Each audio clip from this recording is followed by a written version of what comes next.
Hello বন্ধুরা, আমার সামনেই তো কালী পুজো আসছে। তা কালী পুজোর দিন আমার লক্ষ্মী পুজো আছে।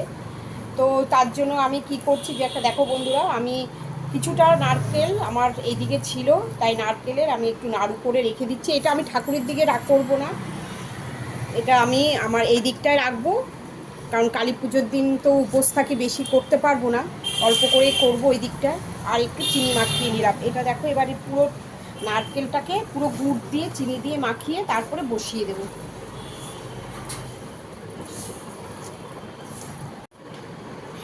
এই দেখো বন্ধুরা, আমি এই নারকেলটা পুরো দেখলে মাখা হয়ে গেছে। এবার আমি এটা বসিয়ে দেব।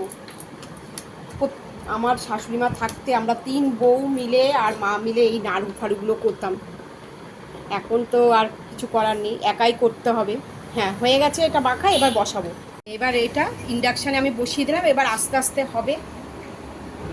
এই দেখো, নারকেলটা ইন্ডাকশানে বসিয়েছি, আমার হয়ে গেছে। এবার আমি নামিয়ে ফেলবো। হয়ে গেছে, এখানে নামিয়ে নিচ্ছি। এবার কড়াই থেকে একটু নামিয়ে দেখো, তোমাদের দেখাচ্ছি কিভাবে করছি নারকেলের নাড়ুগুলো। তো আমার নারকেলের নাড়ুগুলো দেখবে খুব সুন্দর হয়েছে, পাক দারুণ হয়েছে।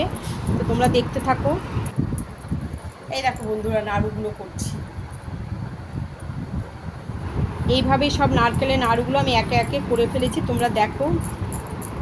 বন্ধুরা, দেখো কি সুন্দর নারকেলের নাড়ু হয়েছে।